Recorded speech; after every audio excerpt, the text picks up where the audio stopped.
In these videos, we're going to look at the very basic idea of opening and releasing the structure, which, I talk about the structure in terms of the bodily structure, the alignment and everything like this.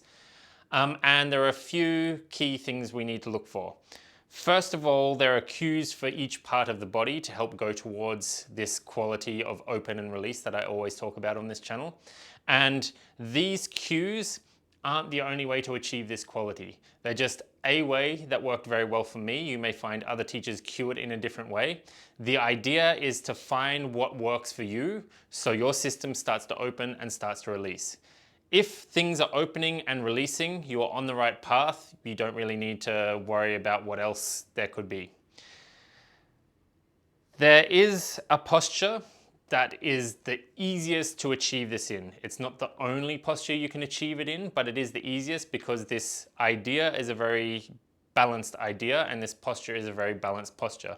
In a lot of traditions, they call it Wuji, the empty posture or the starting posture, and it's a simple idea. If we're wanting to come to a balance between open, which is very yang, and release, which is very yin, then we want a kind of yin-yang where they're both together. Then we put our body in a place that's also between the extremes. So starting from the feet really don't want to be too close together for this particular exercise. There are versions of Wuji where the feet are together. Just don't worry about them for now or train them if you know them. We also don't want to be too wide apart. Somewhere underneath the shoulders for the feet is ideal. You're going to have to play with this a bit to find your width that allows your anatomy to be the most open and released, and this will only come with practice and experience. After that, we don't want the toes turned in and we don't want to turn them out. In between is toes forward. There's a bunch of ways I've been taught how to do this. Take whichever of these ways works for you, but you can line it up with the inside of the feet being parallel, which means the big toes are pointing forward. You can line it up with the line in between the big toe and the second toe being forward, which would be a little bit more turned in. And some teachers even go for the second toe being forward, which puts this inner line slightly off parallel. Play around somewhere in here until you find a position that feels good for you, that feels open and released for you. After this, you want to gently spread the feet and open the bottom of the feet to the ground and spread the weight around as much as possible. Then we'll move up to the knees. The knees need to be situated in a way that allows the weight to distribute through the feet nicely. This means they are not too bent and they are not too straight to begin with. And how to work this out is dependent on the back.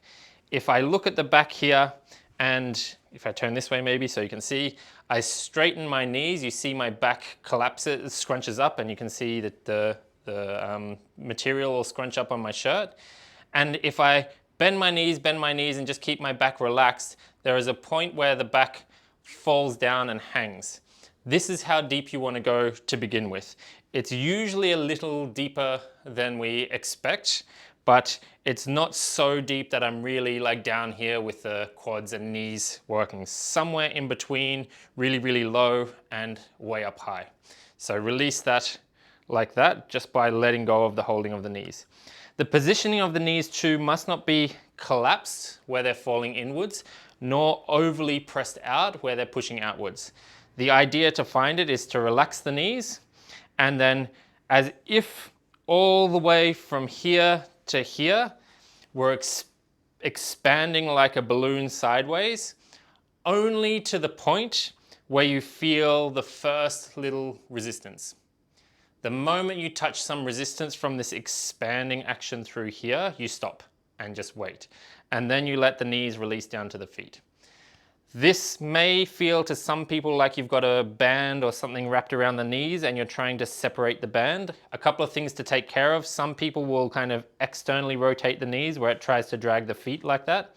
Try to avoid that. The other one is to avoid spreading out through the back only, which turns the feet out. We essentially want to take the feet just ever so lightly, immediately to the side, parallel to each other. And once you feel some resistance, stop there and then let the knees release. Moving up to the hips are also released, open and released. So again, you have this idea of the outside of the hips being open, like I'm trying to inflate my hips very lightly into my hands.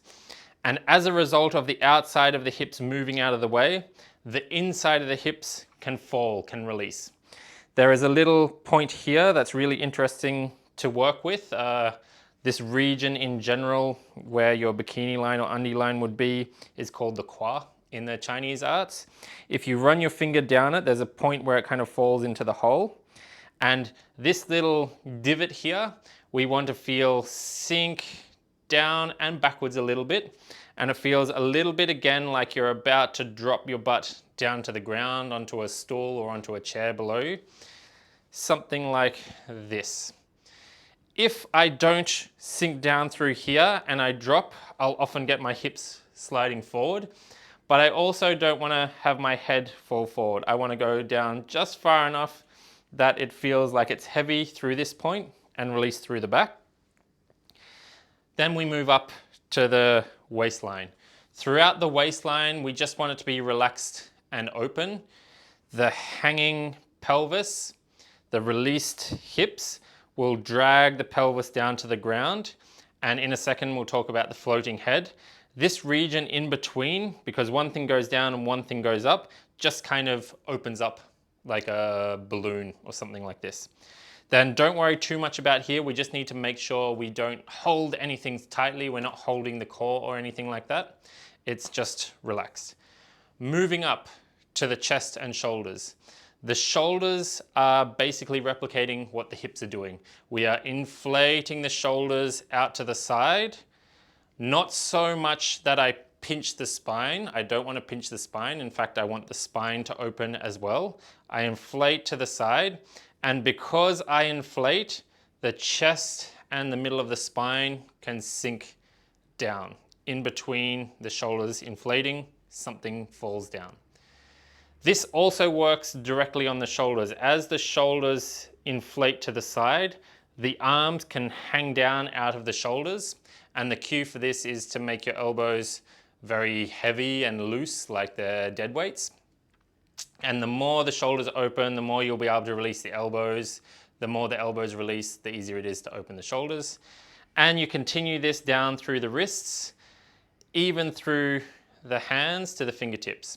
A couple of cues for the hands. We want the center of the palm to be open, as if I were stretching the palm and putting a light stretch on the center of the palm. And we want the fingernails to be lively. Feel the fingernails. From here, we just want to take care of the neck. I relax the neck, tuck the chin, turn the head around the TMJ in order to open the neck, where I want to feel the distance between this point at the base of at the back of the skull and the base of the neck here separate like this. The classic cue for this is to tuck the chin and raise the top of the head. It works well. Some people I've talked to really like the cue of turning around the TMJ, this joint at the jaw here, turning around a little bit like a crank. That helps to open the back of the neck. Either way, I want to do this in a way that opens the neck but doesn't tense the neck. Again, this idea of opening just as much as you can until you feel the first hints of resistance and then holding it there. Don't push beyond the first hints of resistance. All of these cues point to the same thing, that the body will open in general, and because it opens, the stuff that's in the middle will fall down and release. And the more I release, the more I can open, the more I open, the more I can release. So these are the details. It's good to just study this video a few times to get your head around it. And then in the next part of this video, I will do a follow along so you can see how to actually practice with it.